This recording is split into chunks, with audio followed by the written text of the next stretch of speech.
Bonjour, je m'appelle Geneviève Bossé. Aujourd'hui, je suis avec mon grand-père, Berthier Blier, au Four Seasons Lodge pour discuter avec lui de l'ancien club de ski de fond, la République. Alors, papy, c'est qui furent les premiers propriétaires du club? Moi, de ce que je me souviens, les premiers propriétaires, c'était Antonio Dufour et Irma, sa femme. Alors, ils étaient les propriétaires, mais en réalité, ça avait commencé plutôt avec un club de skidoo qu'ils avaient. Donc, c'était ça qui était la mode du temps, au début des années 1970. Mais c'est eux autres qui étaient propriétaires de ce restaurant-là, puis du terrain, on va dire, environnemental. Donc, il y avait des pistes de fait. Et s'était grillé un vieux un tucker, là, comme on dit en français. Là. Puis c'est vrai que ce tucker-là, c'est ça qui faisait des pistes avec des choses. Puis c'est comme ça que ça a commencé. Puis pour le club de ski de fond, parce qu'il y a beaucoup de monde qui ne voulait pas faire de ski doux. Comme moi, personnellement, je n'étais pas fou de ça parce que je trouvais que ça sentait beaucoup la gasoline, la fumée. J'aimais pas mal plus aller en raquette ou autre chose, du ski ordinaire. Mais avec d'autres mondes, on s'est mis ensemble, puis on a commencé à le convaincre de voir ça. Et ça, ben, ça permettait de faire un meilleur revenu que juste le skidoo. Il y avait combien de pistes au commencement? Combien de pistes? Peu de pistes? Au début de tout, il y avait juste 2-3 pistes ici et là qui ont commencé. C'était pas surtout autour du club. Mais finalement, presque tout le monde est intéressé de faire des pistes parce qu'ils voulaient avoir leur nom là-dessus. Moi, personnellement, ben, on a fait la piste La Gliée. Et un monsieur qui était un parent d'Antonio, lui, il a fait de la Irénée. Puis un autre a fait de la Mirande, et ainsi de suite. Donc, tout le monde, il travaillait, mais pas nécessairement tout seul, mais il prenait un endroit donné, puis il défrichait, il enlevait les branches, puis c'est de même que ça commençait. Parce qu'au besoin d'être trop large, il fallait avoir un peu la permission des propriétaires, mais ça marchait. C'est un peu comme ça que c'était. Et le club, lui, organisait-tu parfois des compétitions et des activités? S'il y a eu des compétitions, Oui. des activités, bon, presque tout de suite, au début, ça a marché. C'était quand même dans de son terrain, ce qui était placé un peu comme différentes places. C'est souvent sur des pentes, il y avait des pentes. Puis ça pouvait être simplement une bonne fin de semaine. C'était donné que tout le monde pouvait se lâcher, puis le premier qui était rendu en bas, c'était lui qui gagnait. C'était comique un petit peu, parce que c'était pas rien de vraiment organisé. Puis comme il y a toutes sortes de monde qui pouvaient aller là, il y avait des enseignants comme moi, j'ai été, mais il y avait aussi du monde, des policiers, du monde de tous les jours qui travaillaient dans toutes sortes de métiers. Il y a même des prêtres, des curés allaient là, même l'évêque est venu puis a participé dans une course, lui aussi, dans ces petites courses-là qu'on faisait. Des fois, c'était juste, on appelait la cloche, qui était une des choses. Ça devait donner 1 ou 2 kilomètres, puis c'était un peu ça. C'était pour se rencontrer, pour avoir du plaisir, puis socialiser. C'était un peu ça le but. Oui, ça s'est revenu, la Fraser Cup par après. Mettons, ça a quand même duré assez longtemps, là, ces courses-là, au début. Mais petit à petit, il y en avait à travers de nous autres qui aimaient participer. Il y a toujours du monde qui venait de Madawaska, d'Edmundston, du Québec. On a eu de tous les groupes d'art, de toutes les sortes. Puis finalement, on allait participer parce que à Charlot, dans le restant de la province, les autres, ils ont poussé fort leur club, puis ils allaient plus vers les activités du monde de la Nouvelle-Écosse, ainsi de suite. Ça, ils ont la fameuse Fraser Cup qui était donc de Fraser, parce que c'était ici à Madawaska, ils ont nommé Fraser, mais les autres aussi, c'était Fraser Edmundston. Ça a commencé un petit peu, puis ils ont donné ce nom-là. Probablement qu'ils ont eu des octrois pour débuter. Ça fait que, avec ça, ils ont venu que notre club de la République, ce qu'on était, c'était assez intéressant. Et avec les coachs, et tout de suite, ça répondait aux normes de la Fraser Cup. Donc, pour pouvoir avoir le droit d'avoir la Fraser Cup, il fallait que c'était quand même des sentiers avec un certain montant de difficulté, et ainsi de suite. Donc, on a eu finalement, on a participé, on est intéressés, ils ont venu. On a eu pour quelques années. Il y a une année qu'on a été obligé de remettre ça, il s'est mis à pleuvoir, puis tout de suite, puis c'était tout prévu pour la fin de semaine, tout était organisé, mais ça a été cancellé. Elle est mis la semaine d'ensuite. Donc, c'est des choses qui arrivaient, tu sais, mais ça a été vraiment quand même intéressant. On est allé à différents endroits là-dessus, puis, ouais, c'est ça. On s'est dit à peu près combien de gens qu'il y avait au club quand c'était le plus populaire Oh, les dans grandes le ski de années fond. plus populaires, je dirais c'est au début des années 80, 84, 85. Il y avait du monde qui venait, c'était incroyable parce que la place pour stationner les autos, là, il pouvait mettre une centaine d'autos parce que c'était un grand champ, puis peut-être bien plus. Puis ça devenait tellement plein que la rue Rossignol qui conduisait, on va dire, au club de la République, tout le monde stationnait presque à la queue leu presque pour un quart de vide. Ça pouvait s'emplir de monde. C'était vraiment, il y avait beaucoup de monde qui participait. Il y a différentes sortes de participation. Il y avait du monde un petit peu niaiseux comme nous autres qui voulaient faire toutes ces courses-là, mais il y en a d'autres qui se contentaient de faire une petite course, puis ainsi de suite. Puis souvent, c'était pour socialiser. Ils rentraient dedans, prenaient un verre de liqueur avec d'autres mondes, puis ça pouvait au cap, et ainsi de suite. Donc, c'était un peu ça que ça a été vraiment assez populaire. Donc, comment longtemps, au total, le club il a duré? Ouais.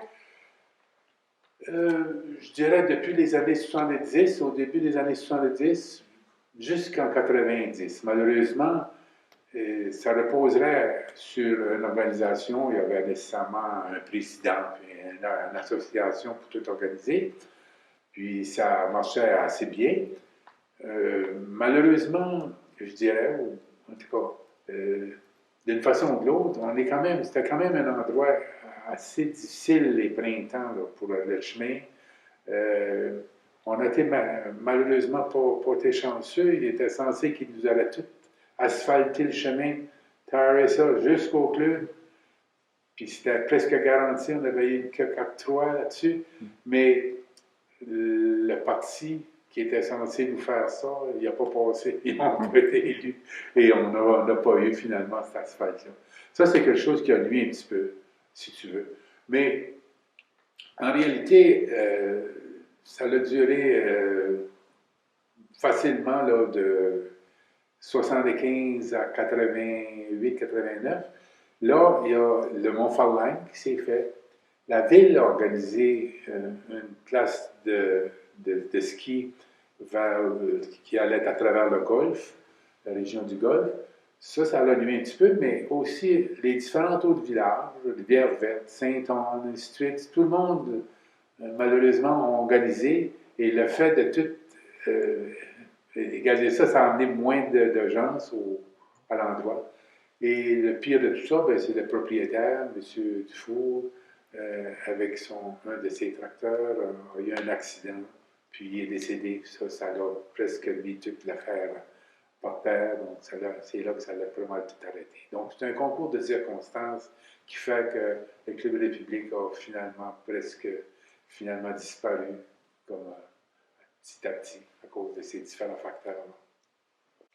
Savez-vous, c'est quoi votre piste préférée que vous faisiez plus souvent? C'était nécessairement l'habillé. C'était elle la meilleure, nécessairement. Donc, c'était quand même une trace d'à peu près 6-7 km à peu près.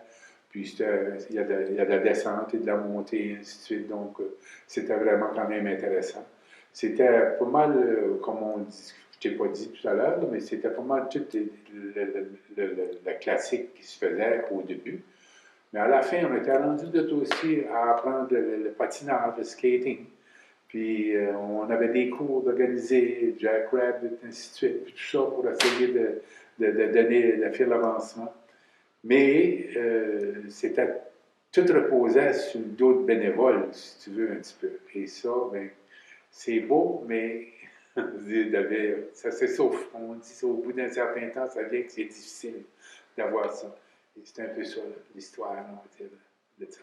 Alors, vous avez dit plutôt qu'il y en avait qui allaient là pour jaser, pour juste faire des petites promenades, mais il y en avait-tu qui étaient plus compétitifs, qui faisaient ça beaucoup de pistes? Certainement, il y en avait beaucoup qui étaient vraiment dans ce style-là. Personnellement, toute ma famille était là-dedans, puis on allait là, puis ça, On n'était pas beaucoup dans le chalet. C'était à l'extérieur, ça bougeait, puis ainsi de suite. Puis on a participé à différentes choses. Ma femme, moi, puis nécessairement, j'avais beaucoup de collègues, Gaétan Martin, Renaud Després.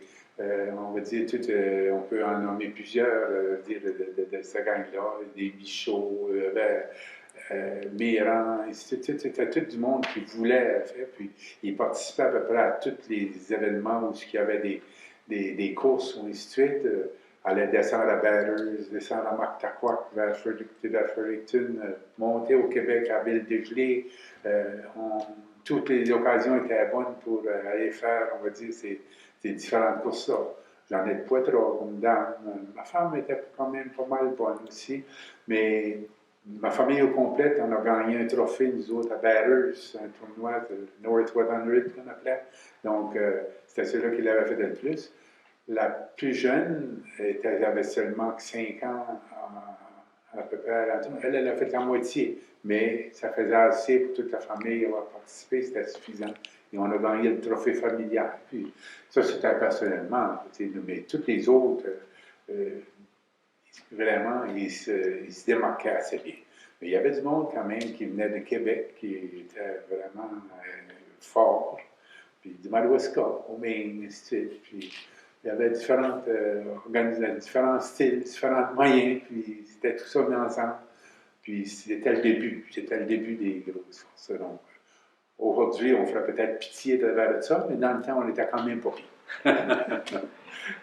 Comment faisiez-vous pour taper les pistes? Ben, c'est ça, au début, là, comme notre monsieur Martin, monsieur Dufour, il y avait un talker, comme on dit, puis c'était pas neuf, mais il était un très bon mécanicien. Il y avait un genre de grosses plaques de fer, puis il avait soudé en dessous de ça des fourrés grasses. Puis là, au début, c'était un petit peu trop étroit. Il a dessoudé, puis il a soudé un petit peu plus large. Puis c'était ça, c'était 2 traces qui s'en allaient côte à côte. Puis là, ben, on voulait faire savoir au monde un peu plus tard qu'il fallait qu'ils donnent une chance aux autres de passer, parce que souvent, les autres, il y en avait 2 qui s'en allaient côte à côte, ça jasait, ça parlait. C'était en mode du temps, les autres, ils allaient pour voir ça. Les autres qui étaient un petit peu compétitifs puis qui prenaient leur monde pour savoir comment ça faisait, ben, ils auraient voulu être capables de passer. Des fois, ils étaient obligés de rentrer dans le neige un petit peu, mais en général, le monde a pris ça assez rapidement. Il y a une chance. Donc, tu dirais, track, j'ai tout le monde, ben, il y en a un qui s'en filait. C'est un peu ça l'histoire. Mais avant, mais un peu plus tard, ben là, il a amélioré, on va dire, avoir un cours meilleur pour pouvoir faire du skating en plus, de tout, mais pas dans toutes les pistes, dans certaines pistes, pour apprendre et tout ça. C'était un début, c'était comme ça que c'était. Alors, vous, Pépé, vous étiez bon à farter vos skis, un bon farteur? J'étais quand même pas pire, parce que c'est nécessairement, il fallait que tu sais ça. Mais on n'avait pas l'acier qu'ils ont aujourd'hui, j'imagine, mais on avait tout le temps chacun nos différents petits tubes, là, dans la pochette à l'avant, puis on avait donc si c'était de 0 à 0 à moins 5, puis aller à moins 10, puis aller à moins 15. Moins 20, là, on n'aimait pas trop mettre ça, mais on n'avait pas le choix de temps en temps. Puis nécessairement, ben, on a appris à la longue, puis tout fortait à longueur, ben, les deux bouts derrière, puis devant, ben, on mettait juste de la glisse, si tu veux, des efforts pour glisser. Puis définitivement, j'avais un fer, un chaleur pour passer. Ça sentait pas tout le temps bon dans la maison, dans le temps, mais c'est ça que c'était. Mais au club, finalement, il y en avait quand même eu un peu plus tard une cabane qui était exprès pour ça. Puis c'était quand même pas pire pour faire ça. Mais personnellement, j'aimais mieux le faire. La seule chose, c'était avoir le bon thermomètre, le bon degré là-bas pour être sûr d'avoir la chance de faire ça. De temps en temps, ça arrivait qu'on faisait l'erreur de ne pas avoir la bonne liste. C'était soit trop puissant, trop. Mais dans ce temps-là, il fallait mettre plus de bras. C'était ça que c'était la classique. C'est ça l'histoire, un petit peu. Mais alors, l'équipement, c'est pas comme aujourd'hui. Ah, ben non, c'est toute beauté de voir ça. Je regardais encore hier un petit peu ici la course qui a eu lieu. C'était toute beauté de voir comment ils sont bien grillés. Mais dans ce temps-là, nous autres, bien, c'était simplement le bout du soulier, si tu veux, là, puis c'était juste des trous, puis on mettait ça là, puis on mettait une petite palette mettre dessus. Personnellement, en faisant le fameux voyage quand on a fait de Montréal à Ottawa, donc coureur de bois, moi, ça avait cassé ça. Mais j'essayais d'avoir tout ce que ça prend pour être sûr d'être bon. Je m'étais emmené un petit bout de spatule que j'étais pour mettre sur le bout d'un ski si j'allais casser un ski. J'avais de la broche avec des choses. Personnellement, j'ai arrangé ça. J'ai passé des trous dans le bout du cuir de ma botte, puis le bout d'en avant, puis j'ai lassé ça un peu, puis j'ai mis à bout de finir. J'ai-tu tombé 20 fois ou 15, je ne suis pas sûr. J'ai pris des drops, mais je me suis rendu à temps. Le Renault, les prix étaient là, puis les temps, ils étaient arrivés. Et là, ils étaient sûrs que je réussirais à pas le faire, mais je l'ai fait pareil. J'étais un petit peu tête de cochon. Fait que c'est certain que ce n'est pas les skis qu'ils ont Stur. Ils ont vraiment des bons matériaux, puis ça faisait différent. Mais c'est bon, c'était l'ancien temps. C'est ça que c'était.